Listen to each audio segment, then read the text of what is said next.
Well, it depends what Final question. We promised 2 from the audience and 2 from Twitter. Dave Clark from Twitter is asking about the future of Test match cricket, and he's designing his question towards what appears to be India's apparent indifference to it. Now, it's a serious issue. There'll be a lot of people in India listening. Clearly, the short form of the game is very important to Indian people now. Where are we? Are you comfortable with Test cricket going forward? Do you feel that India pay enough attention to it? Yes, I do. If you talk to the Indian players, they know that whatever they are doing at the 50 overs or the T20 level, for them to be recognized in the history of the game as good players or great players, they need to do well at the Test level. So at the players level, all the Indian players want to do well at the Test level. They do care for Test cricket. It's just that they've been hammered by an England team that recovered, was rejuvenated, and thanks to some splendid swing bowling from Jimmy Anderson, just beat them outright. But I do believe that India's Test. And do you believe that the BCCI? Yes. Yes. Yes. They're not neglecting Test cricket. Wherever the schedule allows, they will always have a 3-test series or a 2-test series. I think it's not the correct impression that BCCI is not interested in Test cricket. Thank you. Does the modern player love cricket, Test cricket above all else? Well, I can't speak for everyone, but certainly for myself, Test cricket is the ultimate.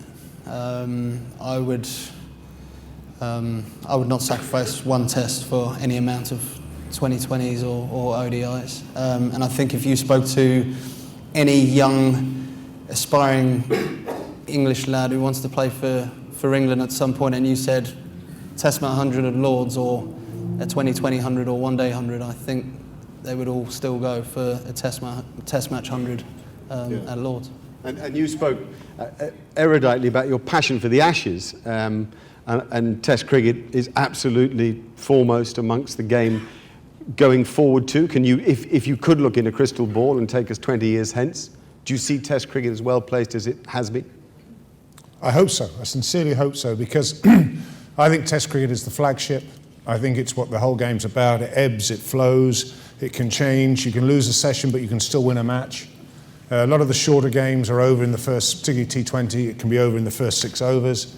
Test cricket is what it's all about. And England are very well supported in the Test arena. Wherever we go, abroad, we take lots and lots of people with us. And it's our duty, I think, to make sure that Test cricket does survive. Yeah.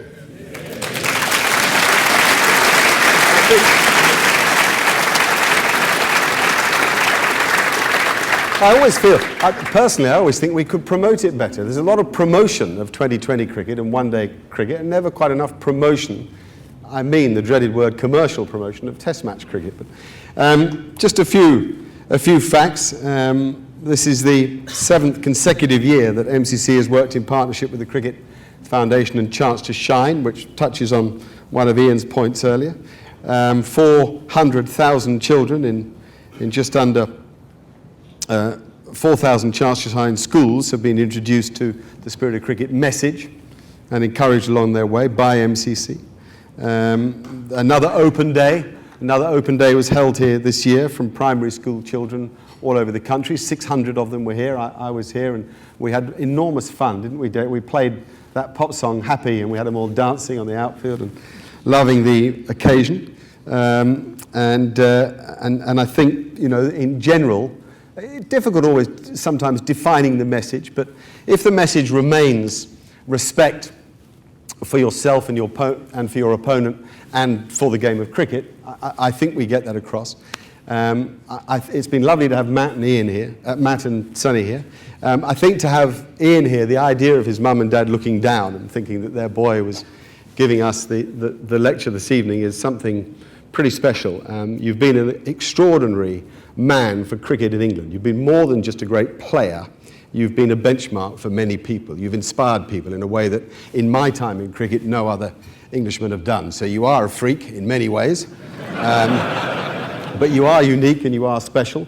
And we've been incredibly lucky to have you here. We've been privileged to have Matt Pryor, Sunny Gavaskar, and Sir Ian Botham.